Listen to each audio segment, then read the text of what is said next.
Hello friends, welcome to my YouTube channel. Today I present you with a step-by-step web API tutorial for beginners in ASP.NET MVC.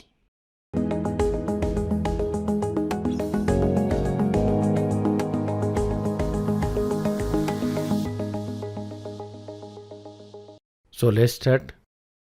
I'll start by adding a model class to our project.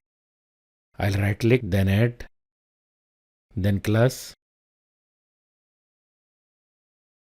Now I'll give it a name as person model.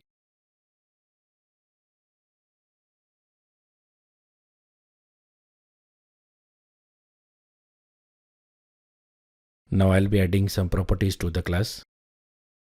Before beginning the video, I would like to inform you that an article has already been posted on this topic. The link for the article and the link for the code sample is available in the description. Also, if you need any further help, please feel free to ask on forums. The link for the forum is also available in the description. Finally, I would like to request you to please subscribe to my channel and click the bell icon. As you can see, I have added two properties. Both are string properties, name and date time.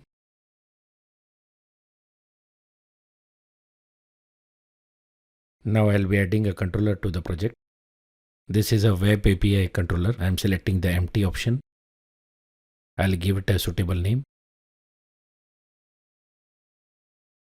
Before proceeding with any code, we'll have to do some settings in the global.esx file for the web API controller.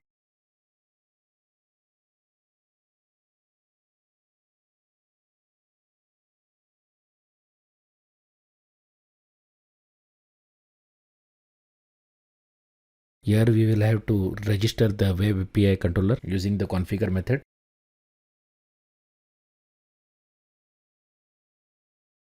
Now let's move back to the web API controller.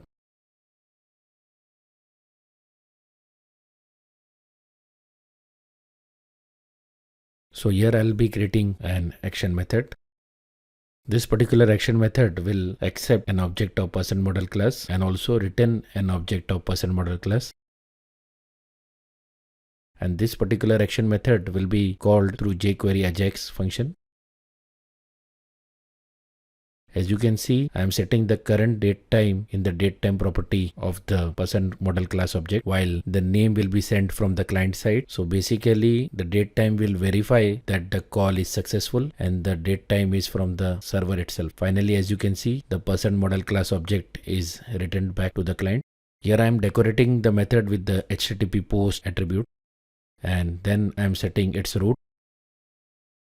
This particular root will be used to call this particular method through jQuery AJAX call. The root will be set in the URL property of the jQuery AJAX function. With this, we have completed the web API part. Now I'll be adding a simple controller to the project. I'll be adding an empty controller. I'll name it as home controller. There is no requirement of any code in this particular controller, so I'll directly add a view to it, and inside the view we'll do the jQuery part. As you can see, I am adding an empty view.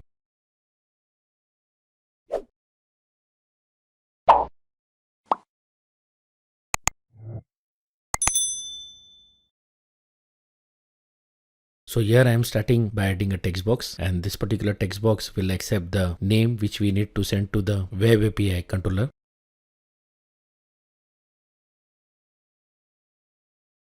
The next thing I am adding a button, and this particular button will be used to execute the jQuery AJAX function.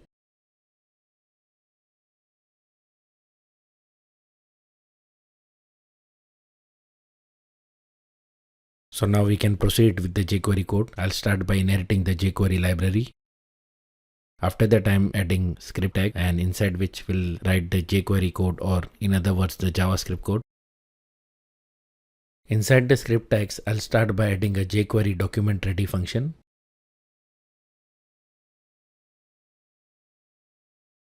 Here I am referencing the button and I am assigning it a jQuery click event handler, so that when the button is clicked, this particular event handler is triggered.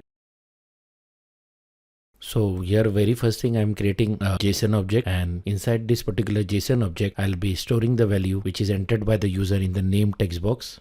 Since we are receiving the object of person model class, so here also we have to create a similar object. Hence here there is a property name which is very similar to the property in the person model class. Now I am creating an Ajax function. The very first property of the Ajax function is type. Since we are doing a post call, so I am setting the type as post. So the next property is URL property, and here I'll be setting the root of the web API method.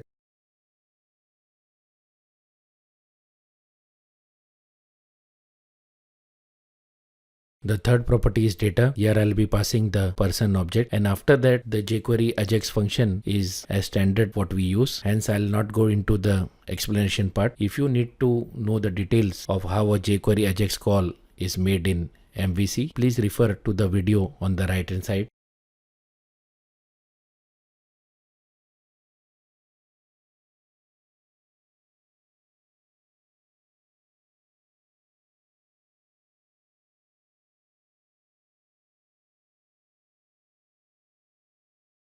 Inside the success event handler, I am accepting the response, which is nothing but the person model class object, and then I'll be displaying the data of both the properties, that is name and date time, separately inside an alert message box.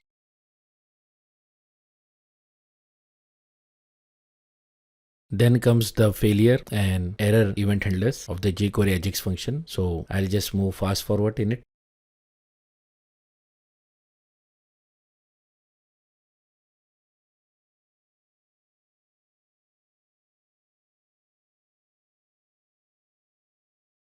So with this we complete the jQuery part, and in turn we complete our project programming part. Now we can run the project and see it in action. So in the text box I'll enter my name. Now I'll click on the button.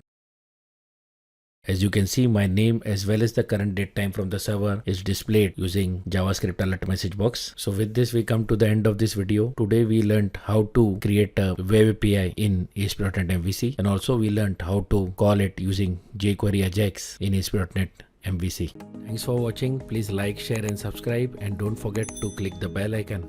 Goodbye.